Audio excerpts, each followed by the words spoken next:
Welcome to Saving the Story podcast, where books and snacks are life. I'm Nicole. This is Vanessa. Hello. For some reason, I really had an urge to say good morning, and it's not morning at all. No. I don't know. That was weird, like an intrusive thought almost. Well, you say that, and right before I was about to log off work, I was writing an email to somebody, and I even put in there, "Good morning, Mark." And then as I was about to push send, I was like, "You're like, it's 3 p.m. We're just in that mood today, or that mode, or whatever. Right. We just want it to be morning. Yeah. We just, I don't know why. That just means I have to go to work again. Right. And it doesn't make any sense because anybody who knows me knows that I am a grumpy little bitch in the morning. And it's not the time to be doing a podcast. Oh, no. If you asked him, he would say I'm a grumpy little bitch in the morning too, but I actually am such a morning person. I'm just grumpy to him. Mm-hmm. Yes. Mm-hmm. Yeah. So I'm not going to tell you why, but I think that we might be a little long today. So I don't have a lot up front. I only have like 2 short things to tell you up front, but do you have things you want to tell me? I'm thinking. Okay. I don't think so. Do you have, I don't think I have news. Now that we're doing this on Wednesdays, I forget. I forget my week. So I have to. That's okay. In my mind, I've been like, I have to start writing everything down on sticky notes or something. So that way I can just put it in there. And when I'm like doing all my notes, I could put them down because I did my notes today. And I could trying to remember what your life was like 5 days ago. It's like my brain auto dumps it. It's like must save space. Yes. You're just gonna end up with like a pile of sticky notes around you. Mm-hmm. Yeah. Mike's gonna be like, Nicole, what is your life? I'm like, what is going on? I'm like, why do you have sticky notes in your pocket? Everywhere. I have to remember to tell Vanessa. That's hilarious. Yeah, I don't really I don't have anything to discuss right now. I just have 2. The only things that I was going to tell you about before we got into reviews was 2 book things. So all right. I'm ready. Do you want to hear them? Yep. Okay, so the first one is, I cannot believe I forgot to say this last week. In my The Forgotten Earth review, I left out the fact that it could be considered a romantasy book. Oh, Vanessa. I know. There is a sentient house in the book, and so it could be considered romantasy. I'm so upset. I realized it the next day, and I was like, I can't believe I didn't say this. I'm surprised you didn't call me and like, we have to record. Just add in a little note. Like, hi guys. Yes. So yes, The Forgotten Earth has a sentient house in it that's like full of magic and all that kind of stuff, and so it could technically be considered a romantasy, and now we can check that box. Yep, finally. Yes, I did it. Congratulations. Thank you. You should make sure to write this down for the end of your Yes, that I did. I did include a romantasy book in my endeavors this year. Nice. And then the other little like tidbit was there was an announcement of book 2 of When the Moon Hatched. It was supposed to come out this year. I think it was November. The author pushed it out to 2026. So no new date other than it's being pushed to next year. So any explanations? No, it sounds more like a publisher thing than anything else. I can't remember exactly what her post said, but it just said move to 2026. So for anyone who is waiting on the Ballad of Falling Dragons, you're going to have to wait longer. Ugh. So that was my only announcements. I don't have anything else. Yeah, me neither. I don't think so. Do you have a snack? Oh, I do.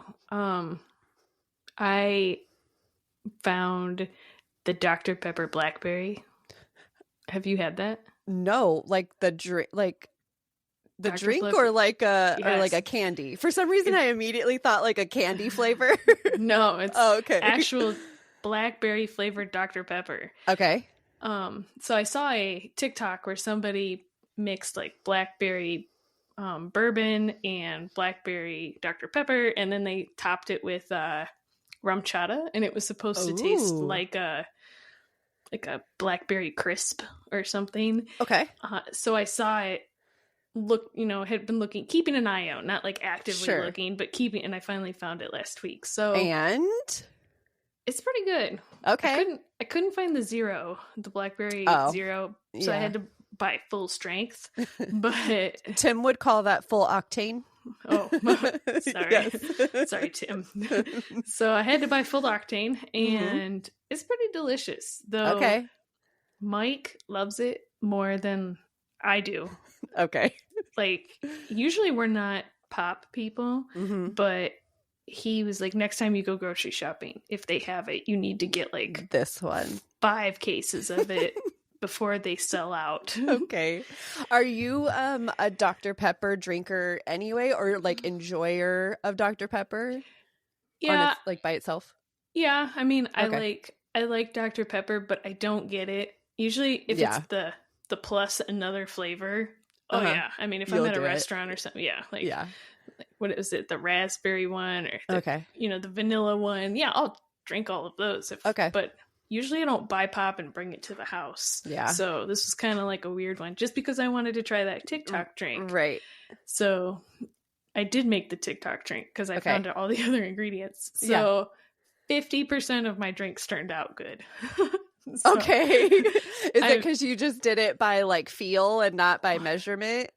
No, I think it's the ice.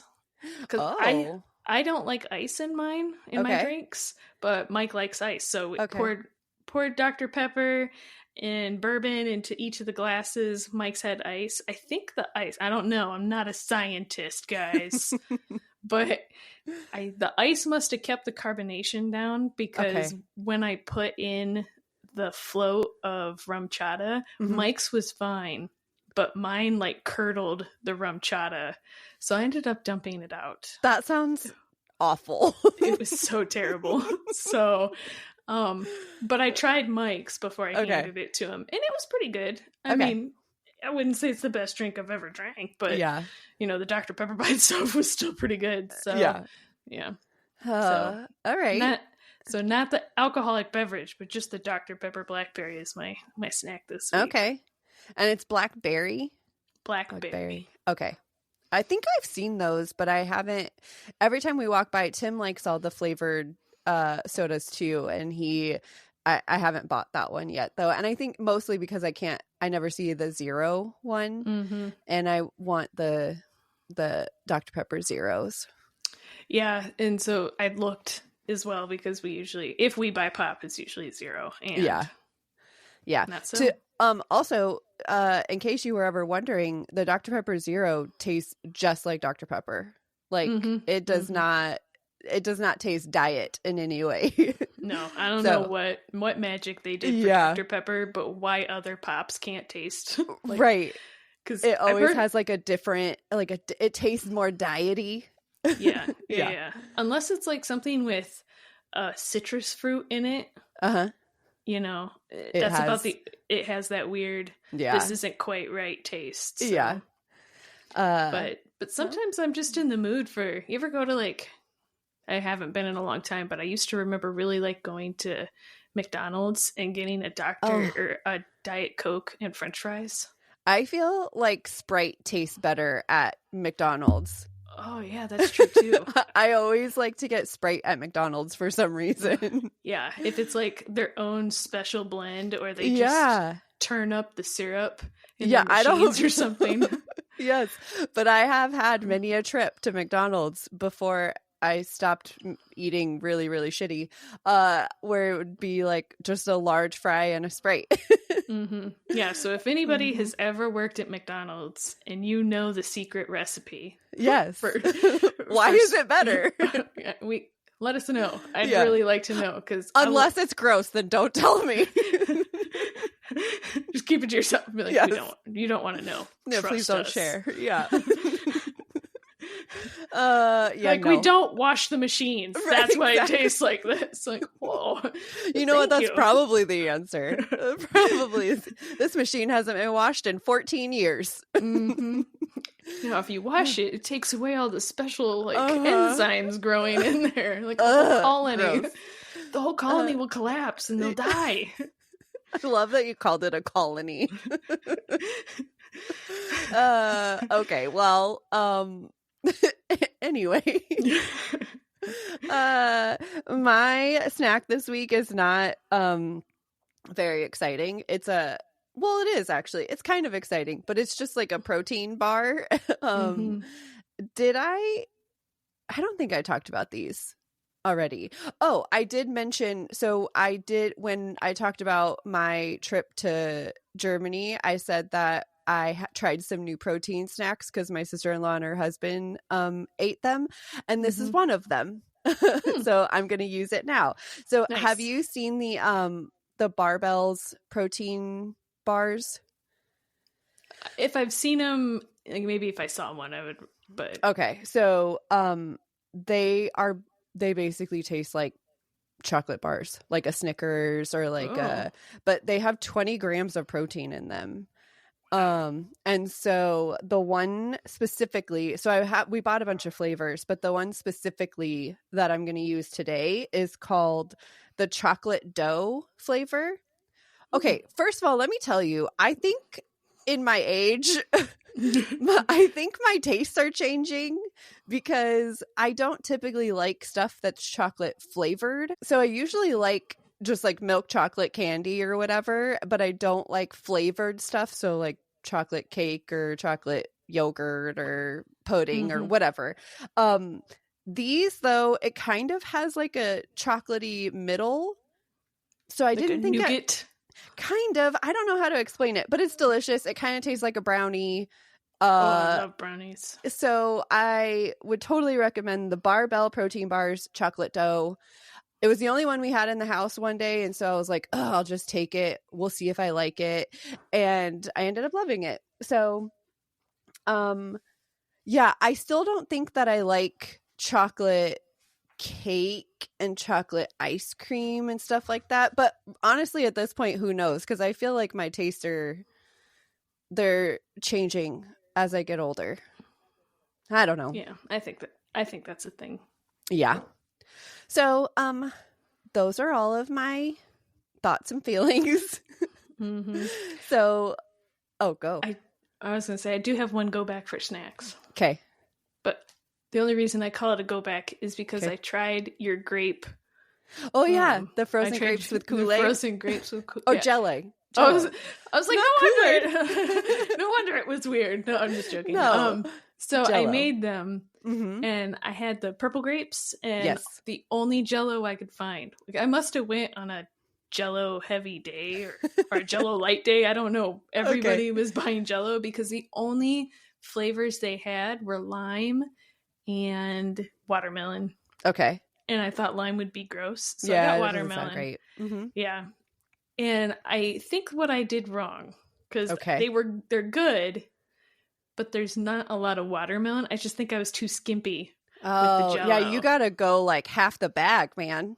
Yeah, I didn't do that. I like poured it on there and like wiggled them around and poured some more on there, and then I tasted one and I was like, yeah, that's pretty good.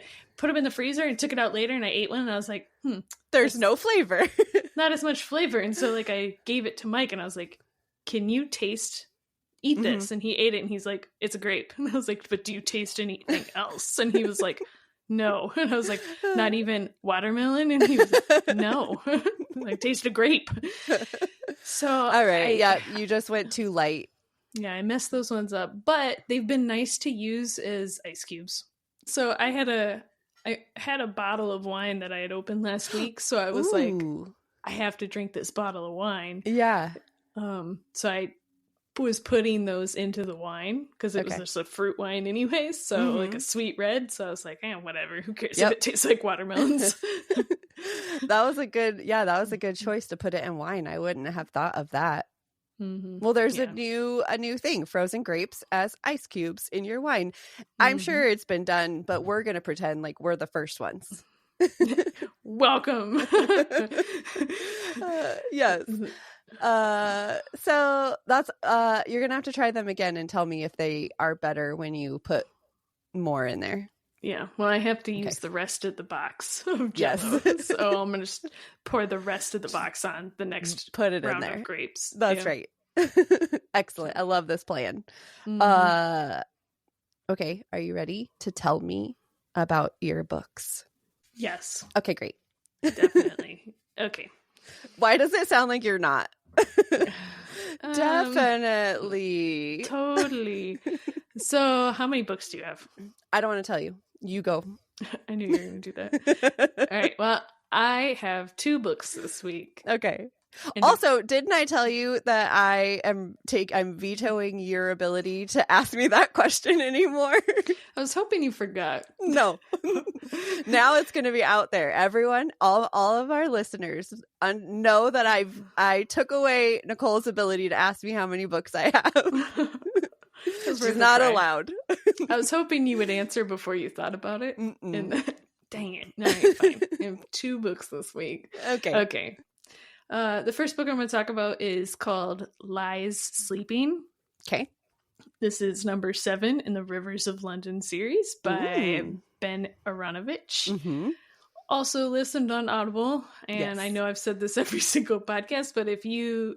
or every single episode, not every single podcast. I have 100 podcasts, guys. Every single episode I've talked about these books. Listen to it. Don't read it. So this is a police procedural and paranormal book. I really struggled with the description of this book because, man, we're in 7. I can't tell you anything. If you're thinking of listening to these books, I don't want to tell you what's going to happen. So I tried to leave this really vague, and because of that, it's like this long. So, the Faceless Man. So I know I said this last week, so I've already spoiled it. But he's been unmasked. Oh, that's right. Yes. Yeah. And so now it's up to Peter Grant to find him. Because they unmasked him, but he still escaped. So Peter and Nightingale and the whole crew are out there. They're now trying to find him because he still has a, he might have been unmasked, but his plan hasn't been foiled, right? He has his big overarching plan for the city that's not specified. Even if it was, I wouldn't tell you here. But in the last 6 books, he's been working towards this like main scheme. And now it's about, they might have found him, but now they're trying to catch him again before his whole plan comes to fruition. Okay. In book 10, you're just going to have to be like, it was a book. I know. Like, so anyway. Peter was there. Right. Yeah, it's definitely 100% what's going to happen because I've already, like we're behind. I've already read more of the books. Right. So, I already know what happens. Oh, no. But, so, anyway, yeah, that's about it. He has to come back and he's now trying to figure out what the Faceless Man's plan was for the whole time. So, things I really liked about this book is we get to see a lot of the characters from earlier in the 6 books. We get to everybody ties back in things that you may have not thought important in some of the other books. You're like, oh, well, dang. You're getting some like tie-ins to the story. Yeah, there's some new characters in here that are really good. One in particular ties into, I think, book 2 and book 4 maybe. I'd have to go back and look at my notes, but it was such a good tie-in. I was so sad. Oh no. I know, it was sad in a good way, like hurts my heart. There is, there's some good twists in this one. There was a few parts in this one that like got me real good, like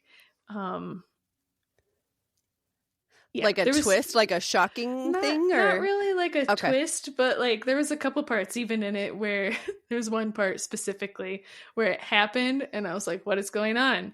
And it was the funniest little like section, like why Ben decided to do this. I don't know, but it made me giggle. So I'm in my car driving like, and if you read this book, you'll know when you get to that part. Okay. So it was, I giggled all the way to work. How long? That's great. How long are these? Are they pretty short or?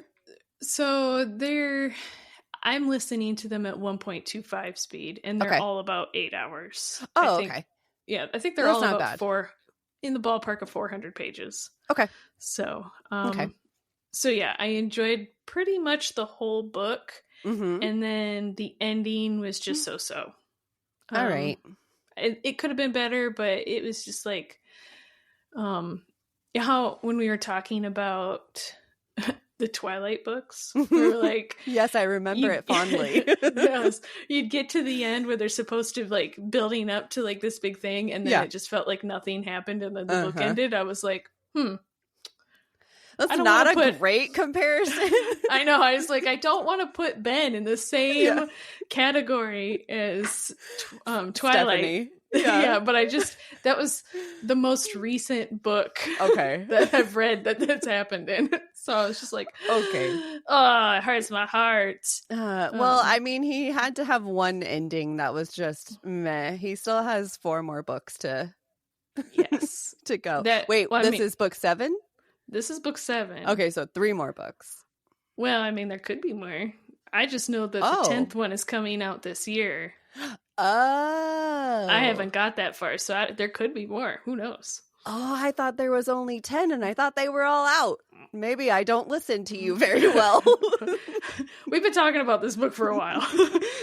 About this series, so I get that, yeah. Okay. So, yeah, book 10 comes out I think sometime this summer, June or July, and then it's coming back to me now. I feel like I do remember you saying this. Right. So I haven't looked, and I haven't been looking to see if he plans to make another book because like the 10 isn't even out yet, right? Right. So So this one I gave like 4.5. I knocked I knocked a half off for the ending, but it's still a really good book. So it was like a 5-star through the whole thing. Yeah. Oh no. All right. So, I mean, but even that being said, I feel like I would round it up to a 5 still, but there's just, I don't know. Yeah. I understand. So, 4.5 blackberry Dr. Peppers. Excellent. Okay. My second book. Yes. Is called Her Radiant Curse by Elizabeth Lim. I read it as a physical copy, and it is a fantasy. Now, I did not know this. Is it a book 2 again? No. Okay. Luckily not. So this is actually the prequel to 6 Crimson Cranes. Oh, okay. Which is also on my TBR, and they were didn't even realize that. I was just like at the store. I think I was at like a Second Charles, which is for people who may not have heard of that. It's just like a used bookstore, and they were in the same area, but I was just like, all by the same author, right? So they're just grouped by author. So I just grabbed them, and I'm like, these are pretty. Yeah. And they sound interesting. So I haven't read 6 Crimson Cranes. Okay. I know that is a series. I think it's a series. I haven't looked at that one minus I bought the first book because I really thought it was pretty. Okay. So I didn't realize that this was the prequel until I finished, and I went into Goodreads to end it. Yeah. So some of my notes in here are about the book. Like, I guess I can get into that later. Okay. Yeah. I'll get into that after this. But okay. So just know that this is the prequel to Six Crimson Cranes. All right. So there's a girl. Her name is Chani. Okay. That's her nickname. So she is a young girl who lives with her mother and father. And one night, her mother is about to give birth to their second child. So Chani's sister. Okay. But there are issues during the delivery, and Chani's father takes her into the woods and offers her as a sacrifice to a demon witch in order to save her mother. Wow. Yep. Great move, Dad. Okay. Yeah. So, but Chani isn't the sister that the witch wants. And so, because the dad's not there, he just left the child and took off. She curses Chani to be part snake demon until her sister. Yeah, until her sister turned 17, and to which she makes a deal with her. She's like, "You're gonna look like this, and you're gonna be this half snake demon thing until your sister turns 17, and then you can make a choice. You can either bring her to me, and I'll swap her for, your face you back to have and your okay, or I'm just gonna kill your sister." So wow. So you won't make a choice. What great options. Right. Okay. Yeah. So then the book jumps. It's 17 years later. The sister, her name is, I don't know the pronunciation, Vanna, Okay. she's 17. She's about to be married by, like, it's one of those things where the dad is like, "Hey, come and bid on my daughter to marry her." So not ideal.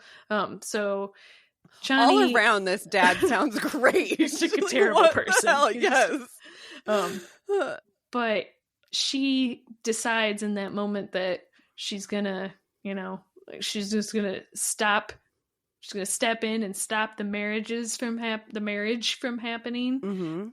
But she's also not gonna make a deal with the demon witch. She's just gonna nope, there has to be a third option, right? So a secret option. There's always a third option. That's right. So, like I was saying earlier, there's this book, like, because I didn't know it was a sequel, I'm assuming a prequel. A prequel, sorry. When I was writing during the reading, I was like jotting down notes, and I was like, why is she making these choices? Like, this doesn't really make any sense to me, why she would pick this, or why this is an option, or why does it have to happen this way? It was like, is this just one of those things where it's just like, this is the way it has to be because I said so? And now that I know that this is a prequel, I think that might be a little bit of what that is, or right, because it has to fit what happens in the first book, right? Yeah. Okay. So I think that's what's going on, and I'm not 100% sure, but I think this book was written second. I didn't go back and check dates. Right. I should have done that, but so I really like this book. Parts of it are sad. Chani takes a lot of shit from her family and the village that she lives in, and so she just, it's sad to read how badly she's treated through the whole book. Okay. Does the sister know that there is like a tie to her and the demon or whatever? Yeah. So she knows. And if you read this book, you'll understand why she knows. Because I left out some stuff about Vanna herself, just so I wasn't giving away the whole book, right? Right. But there's some special things about Vanna, and she doesn't obviously remember that night, but she's been told by Chani, and she has, things are with her up with her. I don't know. Things are up Okay. with her that she knows she's not just like some normal girl. Yeah. Right. Yeah. Yeah. Okay. So, so there was in this book, Chani is super gullible. And this kind of goes back to what I was saying earlier with the like, why is she making these choices? She's super gullible. She makes a lot of mistakes. Okay. She's very trusting for somebody who was like, I thought it was weird because she's treated so poorly in the book. Uh-huh. And then she's like super trusting. And I'm like, also, you were cursed by a demon. Why are you not? You were cursed by a demon witch. Yeah. Like, but overall throughout the book, she does have good growth, like good character growth. There's a couple plot twists that are good. I liked the way I don't know. I have conflicting feelings about how the book ends, without giving anything away about it. It's just, I liked it, but I also am kind of sad about it. Okay.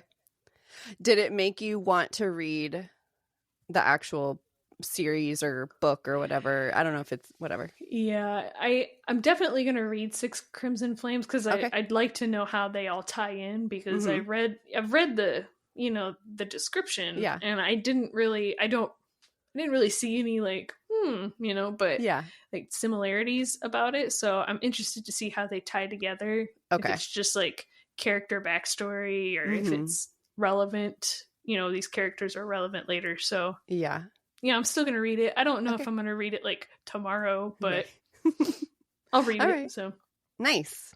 Yeah. So I gave this one 4 blackberry Dr. Peppers. Nice. I'm glad your judging of a book by its cover turned out well. Yes. Sometimes it doesn't work out. Not always. Yeah. Okay. Are you all done? Are you ready for my books? Okay. So I have 3 that I'm going to talk about today. All right. Which is why I said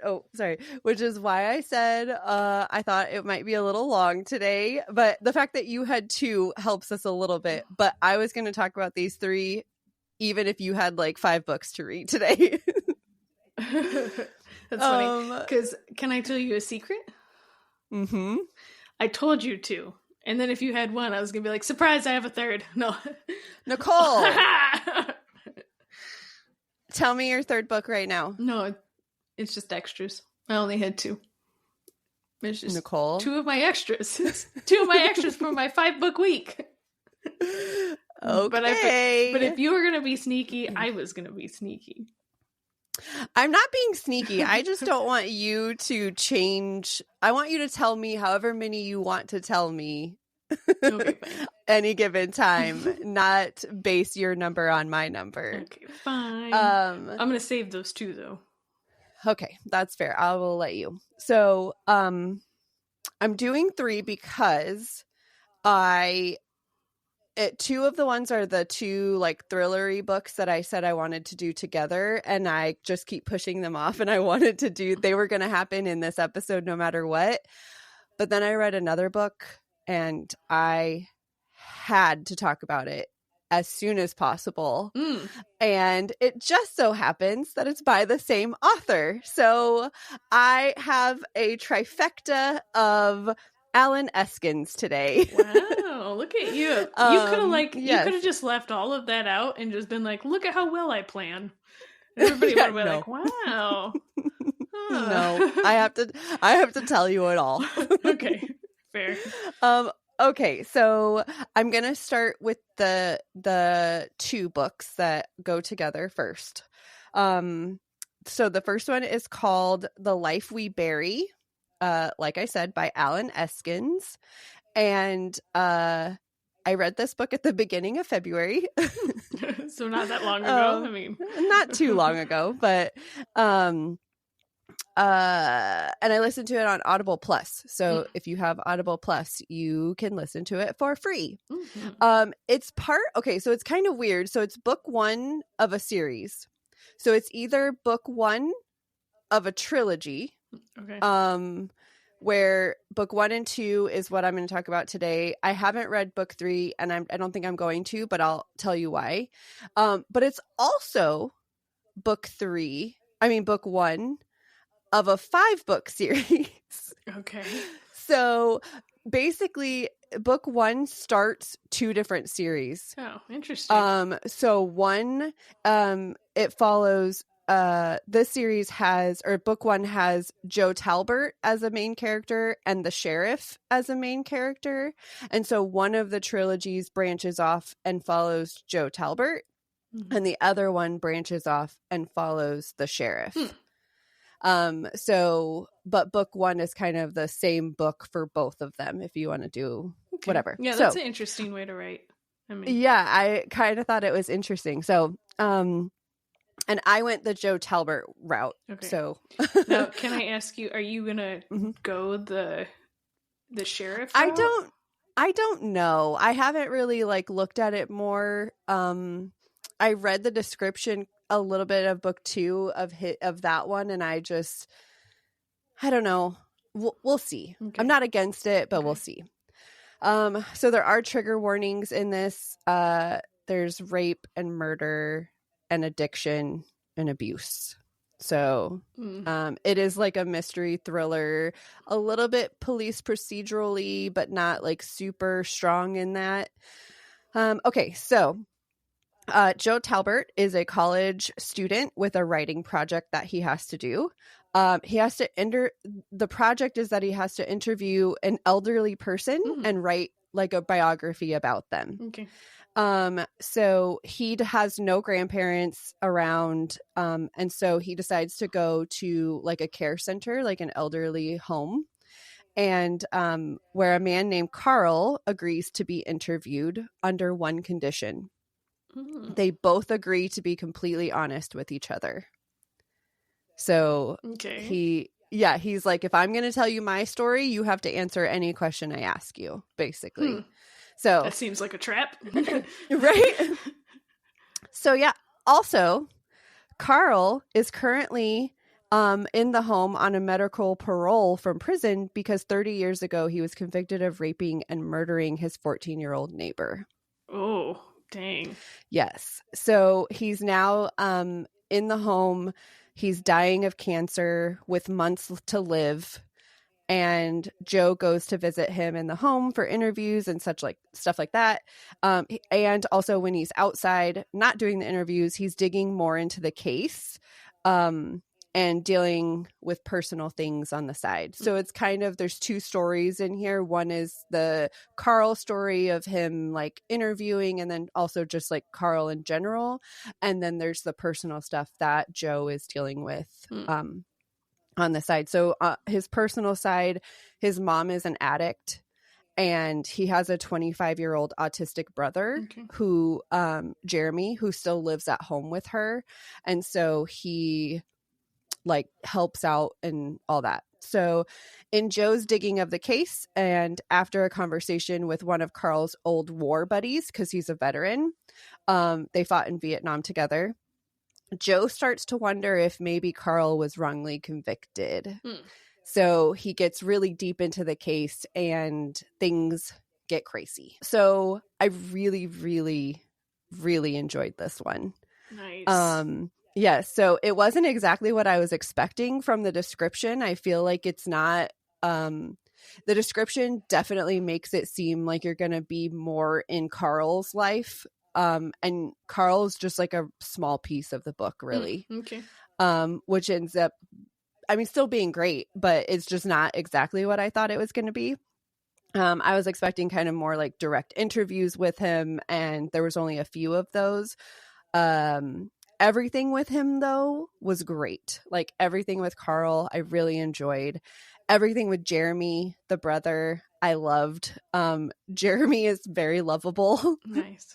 So yes, the whole storyline of that, though, is kind of difficult to hear in some parts, just because obviously you have his autistic brother living at home with an addict. Yeah. So there's obviously going to be issues there. What I didn't like is like some things are slightly unbelievable, so you do have to suspend some belief in some of the things that's happening, mostly like Joe's ability to do everything he's doing. It's like, you're just like a college kid on the side, like somehow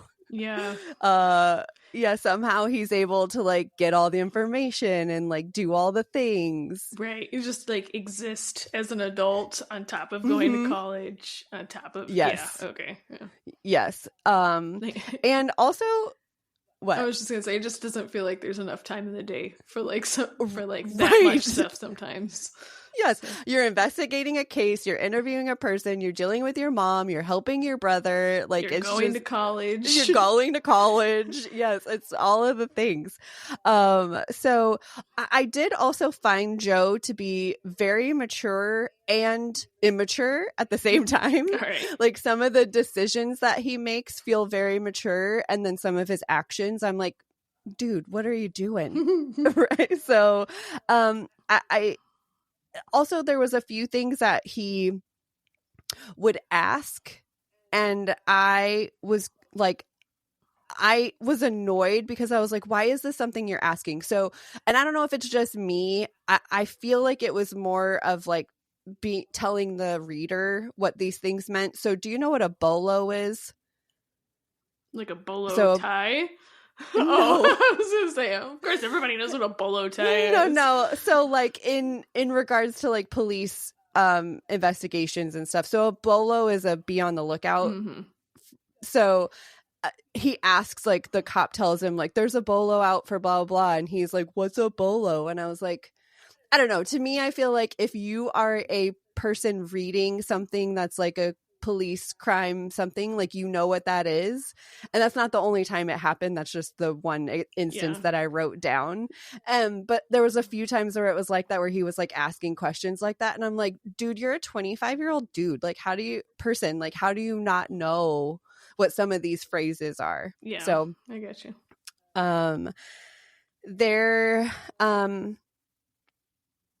There were at least two parts that kind of made me like tear up. Oh, wow.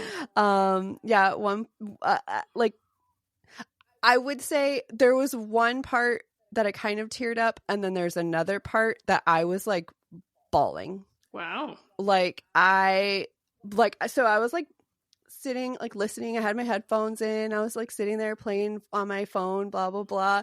And that part of the story started. And I literally just like put my phone down and like closed my eyes and listened to it. And I was bawling. Wow. It was, it was crazy. So, it was, I was emotionally invested like 100% in like that Carl's life and like all that kind of stuff. So so I really, really liked this. I don't think it's 5 stars because I did have some things about it that I was just like, okay, whatever. But I would go 4.5. And if I rounded, I would round to 4 though. I won't, I'm not going to round it to a 5. Yeah. So if I have to go whole ratings, I'm going 4. If real rating would be 4.5. Okay.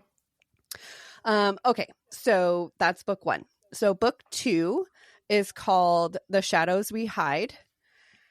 And this one, we're back with Joe again. It's like 5 or 6 years after the events of The Life We Bury. And Joe is now a journalist with the Associated Press. Okay.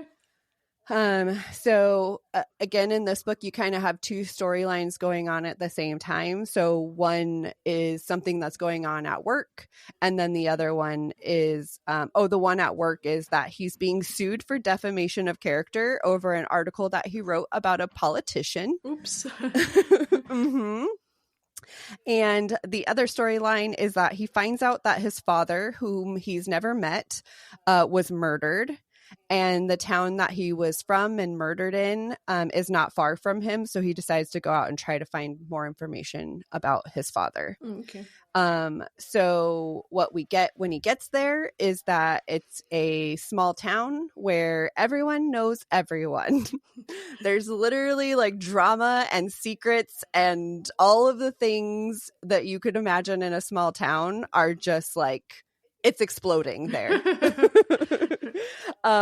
He starts meeting all the people of the town, and he learns that his dad was an asshole and not many people liked him, which means the suspect list is very long. Well, yeah, I mean, yes. So that's really all I can say about that one, because it's that one is very like, he's very invested in the town. Like, he kind of integrates himself into the town. So there's not a whole lot. Really, the whole thing is him just like meeting different people and finding out different stories about interactions that his dad had throughout the years and his life. So this one, I didn't like this one as much as the first one. I feel like because in the first one, I had such an emotional connection and feeling towards Carl, and I didn't have that towards anything in this book. I feel like I kind of like have to go a little bit lower on it. Yeah. I'm gonna give one tiny spoiler. It's not big, but if anybody wants to skip ahead like 30 seconds. The politician storyline was a little odd to me. It only like mildly fit into the storyline, and for the most part it felt forgotten to me. Okay. Like, it just kind of happened in the beginning, you get like a sprinkle of it in the middle, and then you get a conclusion of it at the end, but it didn't really have like a big impact. Was it just felt like that plot point to get him out of town? Like, yes, because basically when he got he got sued, the Associated Press was like, hey, we need to put you on like administrative leave or whatever until this is figured out. Gotcha. And so it definitely was used as that, and so I just kind of felt like whatever. I also felt like the father's death storyline was a little over the top. The twists and turns felt less believable to me than they were in the first one. Okay. I was intrigued. It still sucked me in. I still really enjoyed listening to it. I just don't think it was as good as the first one. Okay. So I'm going to go with a 3.5 on this one. But if I have to round, I would round up to 4. Okay, cool. So yes. So those are my 2 of those. The third one, the only reason I haven't listened to it yet is because the third one focuses more on Joe's girlfriend and not him. And so I think I may still listen to it because I enjoyed their story because they're not together at the beginning of the first book. And so I enjoyed their storyline and stuff like that, but I just don't feel as invested in her as I was in Joe. Okay. So, so there's that. So those are my 2 that I've been holding for a month and a half. Okay. So my third book by Alan Eskens is called The Quiet Librarian. I just read this last week. It just came out on February 18th, so it's a new release. Yeah. And I listened to it on Audible. Okay, so I'm going to do a little bit of a different type of review for this one. So the description and review are going to be fairly short because I don't want to give anything away. Yes. I'm going to give you more author's notes than I would normally give. And then I'm going to let that help promote the book because I really don't want to share anything. Okay. So the first thing I want to do, which is, I know, really weird, but at the very beginning of the book, there's an author's note, and I'm going to start there and tell you what the author's note is. And then I'll tell you the rest of my whatever. Also, I'm going to tell you I did my best with the pronunciations. I listened to the audiobook of this portion like 10 times so that I could get it right. Wow. Please forgive me. Okay. So, for some reason I feel nervous. Everybody's judging you. I know. I think it's just because spoiler, I loved this book. It might be my favorite of the year. Wow. And it's March. So, yeah. Okay. So between May 25th and May 28th of 1995, at the height of the Bosnian War for Independence, a Serbian army, or the Army of Republika Srpska, fired multiple rounds of artillery into the city of Tuzla, a Bosnian Muslim-held city.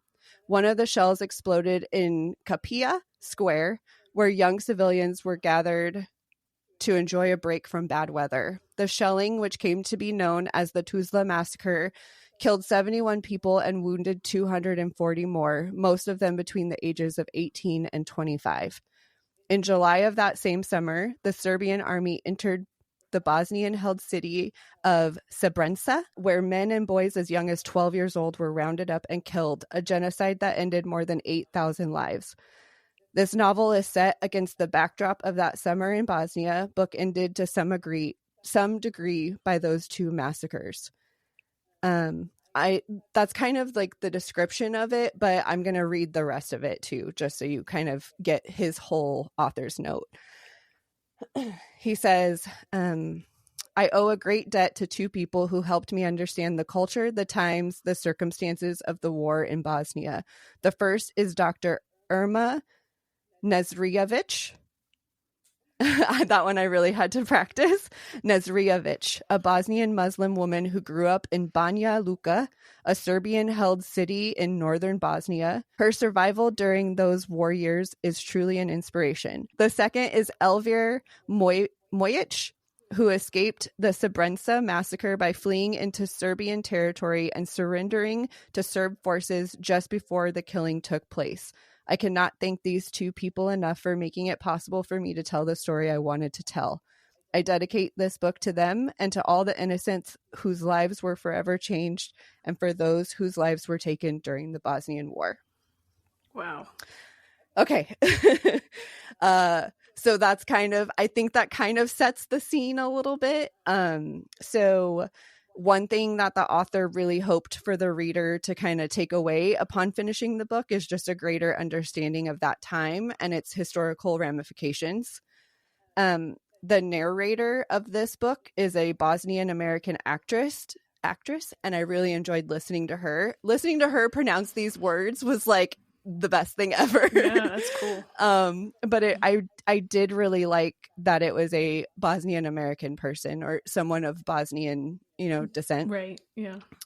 I obviously there are triggers in this book because it covers war, and everything that comes with war. Yeah. So murder, rape, torture, like it covers everything. Yeah.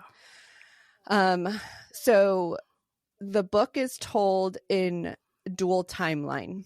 So one of the timelines is obviously that summer in Bosnia, 1995, and it's a young woman. It follows this young woman in the war. And then the other timeline is present day Minnesota, where the same woman lives her quiet life as a librarian.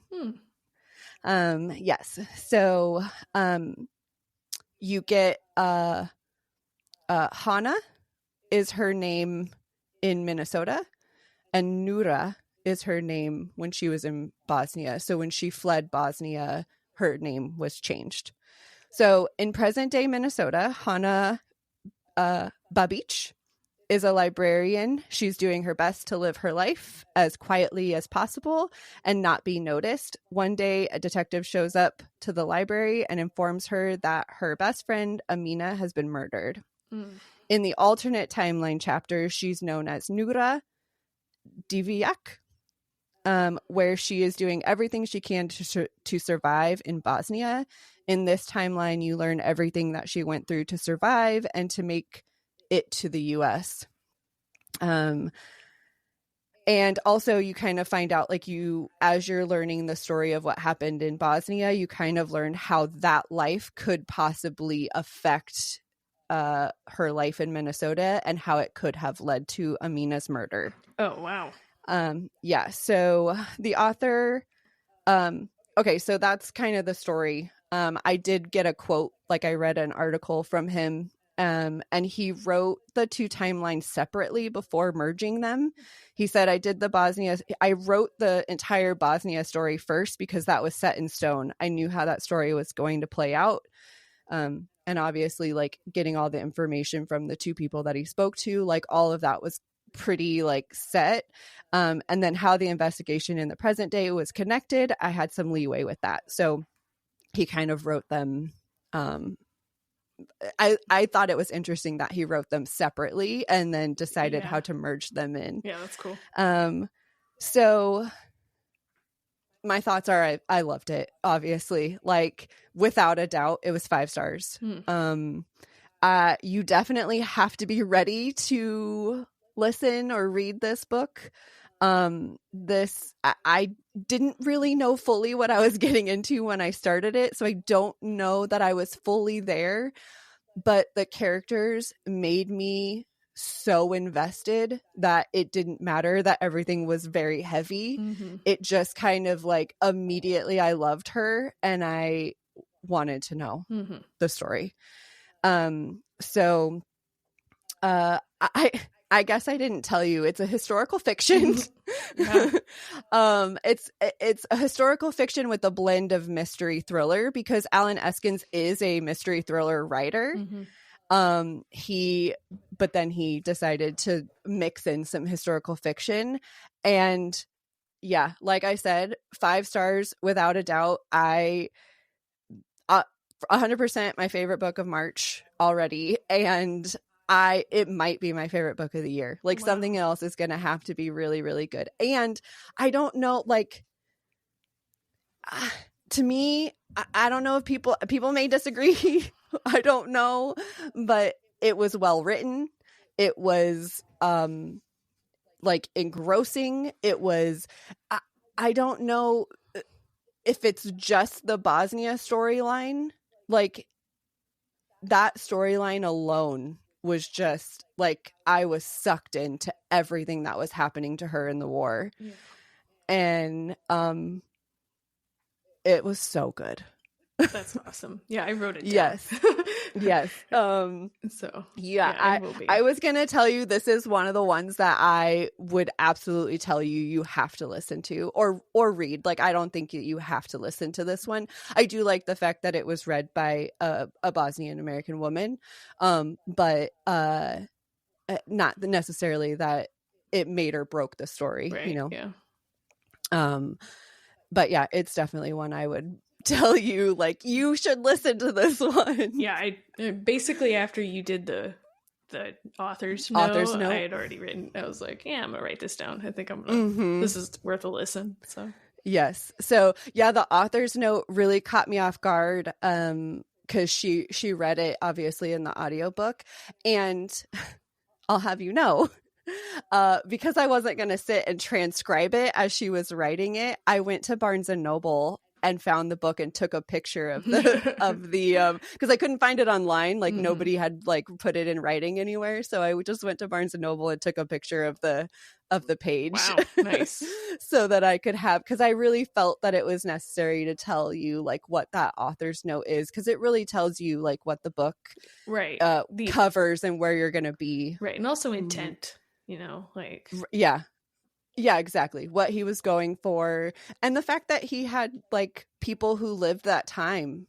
I read an article of his that basically was like, this was the mid-90s. He was like, I was literally, like, going to work and, like, yeah, I would see it on the news, but I would be like, yeah, okay, that's happening, but it's not affecting me. I'm just gonna go to work. And so he said once he like got more information on it and started digging in, he couldn't stop and he knew he was going to write a book about it, and, like, or have it featured in a book somehow, because he said it was so important. And I was like, that is so cool, like, to think of it that way, you know? So yeah, that's awesome. That's why I was like nervous, because it was so good, and I just feel like nerves about like sharing it and being like judged. Well, I mean, and not so much judgment, but you know, the book sounds really good, and if it means that much to you, you know, like, yeah. Oh man, I was so excited to share that one. I knew I wanted to share it as soon as possible, and this was the first episode we recorded since I finished it. So yeah, like that's why I said no matter how many books either of us read this week, this book was getting talked about today. Yes. Okay, so that's that one. Cool. Thank you for listening to me. I wrote it down. It sounds like a great book. Okay. Yes. All right. Are you ready for our question? Yes. Okay. Okay. Oh, this is kind of funny because it has to do with the book I literally just read. Nice. What are your thoughts on alternating POVs and or timelines? Oh. And this book has alternating timelines. Nice. Yeah. Do you want to go first? Sure. I think my thoughts are, I don't have a lot of thoughts. Fair. Yeah, I think I enjoy alternate timelines if it's clear. If they're just completely separate, I don't really enjoy that. But if like throughout the book you start realizing how the past timeline is affecting the current timeline, I feel like that is very, like, it gets me really intrigued, you know, like I'm like, oh, I see the connection now. Right. Yeah. And then alternating POVs I think is fine as long as there's not like a billion of them. See, that was my thought too. Like, yeah, I don't mind having multiple POVs, but one, identify them. Don't make me work for it. And then, oh my god, I hate that. Yes. And then two, maybe like 3. Yeah, is the limit. Yeah, I don't need 6 like that. Yeah, 5 broken blades. I had like 6 POVs, and I was like, ugh. Too many. But yeah, it's definitely too many when the storylines are all 6 separate storylines too. Like, I mean, obviously in that one they came together, but like you're now making me have to track 6 timelines with 6 different people, and say, like, it's too much. Yeah, and as far as alternating timelines go, kind of the same thing I said about POVs. Like, if you're gonna do it, that's fine, but tell me there's a difference between the 2 timelines. Like, I'm not a huge fan of, like, I have to reread the first few paragraphs just to be like, who is this? Where are we at? Right. Like, what is going on? Mostly because, I mean, if I'm reading it as a physical copy or on a Kindle, okay, cool, whatever. But like, if I'm listening to it, I don't want that.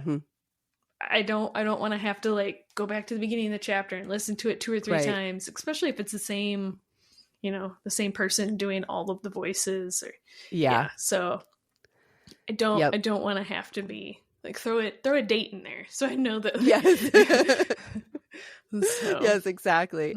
In this one, The Quiet Librarian, it's at the beginning of every chapter, it says like Minnesota after everything, or it says Bosnia in 1995. Yeah. So it's very clear where you are. Yeah. The book, The Witches of San Stefano, I read that a couple weeks ago. That one had the alternating timelines, but like nothing that told you who it was about. Plus they had a whole bunch of characters introduced right at the beginning, so the first 3 chapters I literally had no clue what was going on. I gave up and just was like, okay, well, I'm sure at some point this will make sense to me, but until I get there I'm just going to be confused, I guess, because that's really frustrating. So basically I think both of our answers are like, we accept both of them if done correctly. Yes. done the way I want. Yes. Don't make us confused and don't overwhelm us. Yeah. Like, I think that's kind of the bottom line. Yes. I think that's a good summarization. Yeah, that's I definitely feel like that. But because sometimes I feel like I mean, didn't I just recently read a book where I thought that it actually could have benefited from a second POV? So like sometimes I feel like it's needed to have the alternating POV. Or maybe you just want it because you're like, man, it would just be nice to know what that other person is thinking, right? So yes, exactly. Well, that's all my thoughts. Yeah, easy question this week. Yeah, easy question. All right. Well, I guess that's that. Tell us what you think about it. Do you also think that it needs to be done the right way, or are you normal? Right, just let the authors do whatever they want. Right.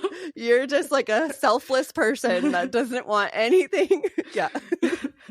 Send us an email, savorthestorypod.com. You can go there and go to our contact form, send us recommendations for books or snacks or whatever you want. You can look at all of our episodes there, all the information, all the things. Go to our Instagram. Everywhere on socials, we are just Savor the Story Pod. So visit us, be our friend, love us. Give us stars and thumbs ups. Stars and thumbs ups and all the things. And if you have been giving us stars and thumbs up, thank you. We appreciate you. Every time I start an episode, because I'm a little bit behind now because I've been timing them with my runs again. So every time I get on and I see a thumbs up in like the YouTube app, I'm like, yay! Someone likes us. Someone likes us, and it wasn't me. Yeah, right. Or my mom. So, yeah. That's funny. Yes, so that's all the things. Thanks for listening, guys. Thanks for stopping by. Yes. All right. Bye.